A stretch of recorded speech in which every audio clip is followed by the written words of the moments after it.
Lyra Ashveil woke up before the sun did. She had done this every morning for 4 years.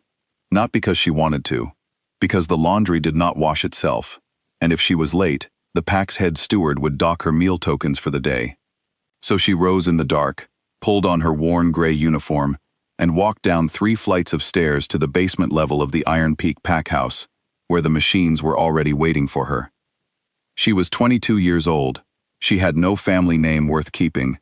She had a bunk bed in a shared room with 5 other Omega women, a small wooden box under the mattress where she kept 2 extra pairs of socks, and a photograph she never looked at anymore. That was everything. The pack did not dislike her. They simply did not see her. She had learned, over the years, that this was its own kind of safety. She loaded the first machine, sorted the colors, started the water, moved through the routine the way a river moves, not because it chooses to, but because that is what rivers do. Outside, somewhere above her, the pack was decorating. The Alpha King was coming. She had heard about Caelum Drak the way you hear about weather, as something approaching that you cannot stop and do not need to understand. The other Omega women talked about him at dinner. They described his height, his jaw, the way he walked into a room, and the room changed shape around him. Lyra listened. She did not contribute. She ate her soup and went to bed early. She did not go to the welcome ceremony that evening. Instead, she stayed in the courtyard behind the pack house, sitting on a low stone wall, watching the last of the autumn light go out of the sky. It was her one quiet hour. The machines ran without her after 7. The dining hall was empty by then. For 60 minutes every night, the world left her alone. That was when the 3 of them came. She heard them before she saw them, heavy boots on the stone path, the kind of footsteps that are not trying to be quiet because they have never needed to be. They were beta males, young, sons of the pack's second in command. She knew their faces, they knew hers. This was not the first time. She stood up from the wall, did not run. Running made it worse. The largest one smiled at her. It was not a kind smile. It was the smile of someone who has decided something and is enjoying the deciding. "Where are you going, little Omega?" She said nothing. She kept her eyes level. She had learned that too. Keep your eyes level. Keep your breathing even. Make yourself into stone. Stone does not bleed the same way that scared things do. They moved closer. The courtyard was empty. The ceremony noise from the front of the pack house was loud enough to cover most things. Then a door opened. Not with noise. Not with drama. It simply opened, and a man stepped through it, and the entire courtyard became a different place. She did not know it was him at first. She saw height. She saw a dark coat. She saw the way the 3 beta males turned, and, without a word being spoken, took one collective step back. The man walked across the courtyard, steady, no hurry, the kind of unhurried that is worse than running, because it means the person doing it has never once in their life been afraid of what is in front of them. He stopped a few feet from the betas. He looked at them for a moment. Then he said 4 words, very quietly. She never heard what the words were. She only saw what happened after. The 3 of them left, not walking, moving with purpose away from whatever his 4 words had contained. Within seconds, the courtyard was empty except for the 2 of them. He turned to her. She saw his face for the first time. Strong jaw, dark eyes, a scar along the left side of his neck that he had not tried to hide. He was the kind of man that made you understand, immediately, and without discussion, why other people followed him. He extended his hand. She looked at it for a long moment. He smells like a decision, she thought. She took his hand. He pulled her upright without effort. Then he let go. He did not hold on a second longer than necessary, which she noticed, because men who do you a favor usually want something for it. "Are you hurt?" he said. "No." He studied her face. She did not look away. "You should not be out here alone this late," he said. "I'm always out here at this hour," she said. This is the first time it's been a problem. Something moved behind his eyes. Not quite a smile, something quieter than that. "Go inside," he said. She went. Inside. The next morning, the head steward told her she had been reassigned. She was to take the empty room on the east corridor of the King's Quarter Hall, 3rd floor. For her protection, the steward said, not quite meeting her eyes. The Alpha King had requested it. She did not want to go. The room had a window. It had a real bed with 2 pillows and a blanket that was not scratchy. It had a small desk and a lamp and a bathroom she did not have to share with anyone.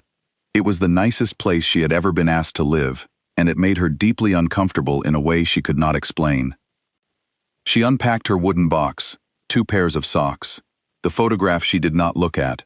She put them under the desk, because there was no bed frame to put them under, and somehow having them on the floor felt wrong in a room this clean. She did not see him that evening. The second morning, she woke early from habit and sat on the edge of the bed in the dark, not quite sure what to do without the laundry machines waiting. At 7, someone knocked on her door. She opened it. He was standing in the corridor with a tray. Bread, soft cheese, sliced fruit, a cup of tea still steaming. He set it on the desk. He looked at her for one moment. He left. He said nothing.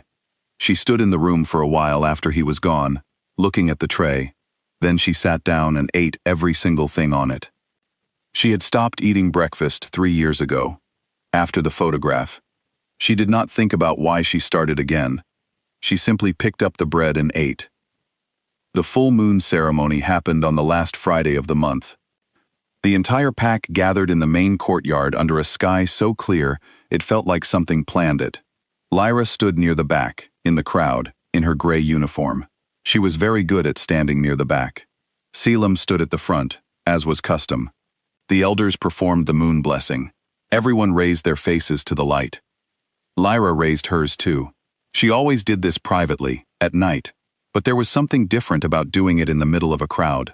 The moonlight felt heavier here, fuller, like it was pressing down on a specific point of the courtyard. She realized, slowly, that the point was her. She looked up. He was looking at her across the crowd. And something happened. She felt it in her chest first, then her hands, then all the way down to the soles of her feet, like a key turning in a lock she had not known was inside her. The pack around them went very quiet, one person at a time, the silence spreading outward from the 2 of them, like something dropped in water. The bond. She knew what it was. Every wolf knew, theoretically, what a fated bond felt like. She had simply never expected it to feel like being found. Every elder in the courtyard was staring, every wolf. The head steward had gone the color of old ash. Caelum walked toward her through the crowd. People parted without being asked. He stopped in front of her, close enough that she had to tip her head back to look at him. She saw, for the first time, that he was not calm. He had the face of a calm man, but his eyes were doing something different.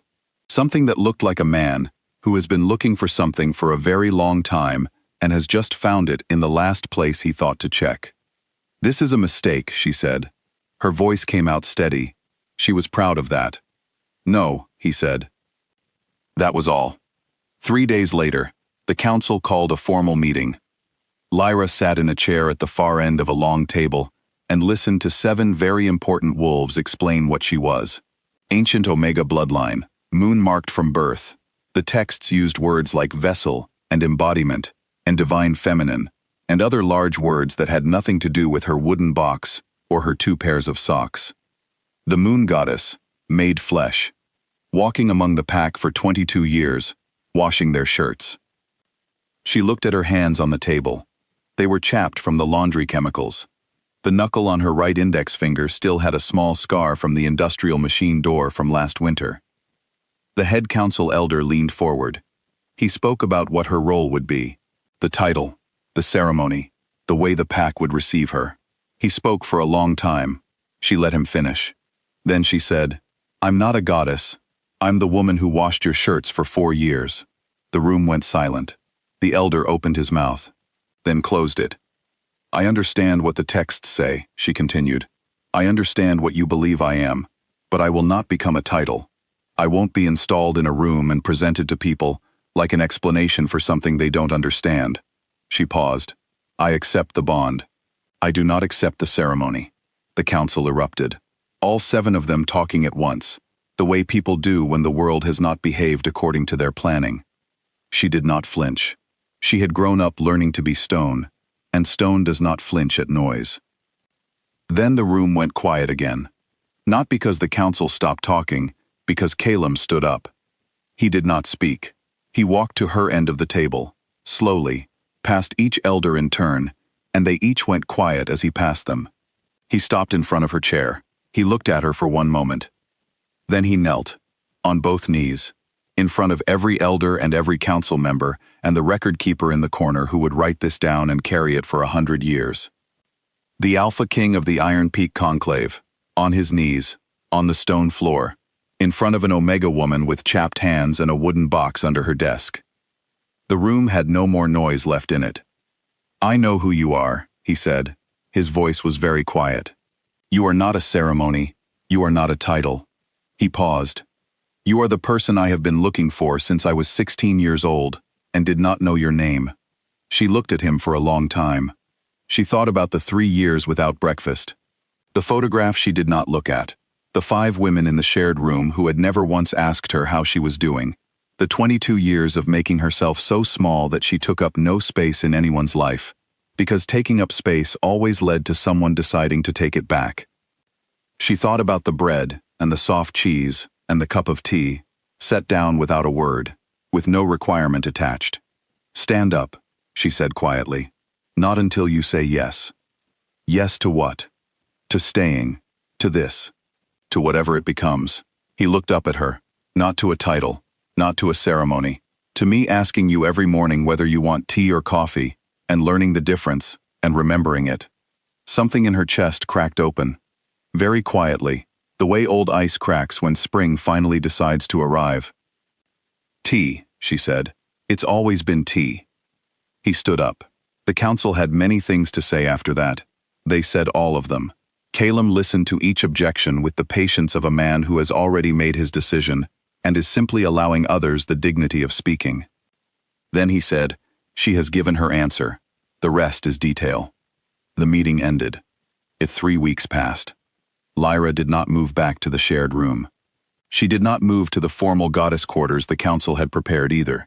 She stayed in the east corridor room with the window and the desk and her wooden box on the floor.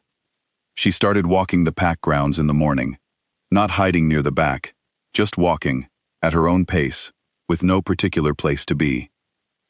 Some wolves bowed to her. She did not know what to do with that, so she nodded back, the way you nod at someone you recognize in a hallway. That seemed to be acceptable. Some of the Omega women from the laundry found her one afternoon and stood in a nervous group in front of her. She looked at them. They looked at her. Then the smallest one, a girl named Sina who always burned the midnight soup, said very quietly, "We just wanted to say we're glad you're okay." Lyra looked at her for a moment. "I'll come have dinner with you on Thursday," she said. Sina smiled. The kind of smile that changes a person's whole face. On the 22nd morning, she woke before the sun again. Old habit. She lay in the bed for a moment, looking at the ceiling, listening to the quiet. Then she got up, washed her face, and went to the desk. At 7, the knock came. She opened the door. He was standing in the corridor with the tray. Bread, soft cheese, sliced fruit, tea, still steaming. He set it down on the desk. He looked at her. She looked at him. She pulled the second chair from the corner of the room, the one that was always empty, and set it across from hers at the desk. He sat down. They ate breakfast together, without speaking, while the sun came up slowly outside the window. The light moved across the desk in a long, unhurried line. It reached the bread, it reached the tea, it reached her hands, which were still chapped, which would probably always be chapped. She did not look at the photograph under the desk. She did not think about making herself small. She poured him a second cup of tea. The pot had been big enough for 2 all along, she realized, as if he had known, and he accepted it, without making it a moment, without turning it into more than it was, which was, she thought, exactly enough.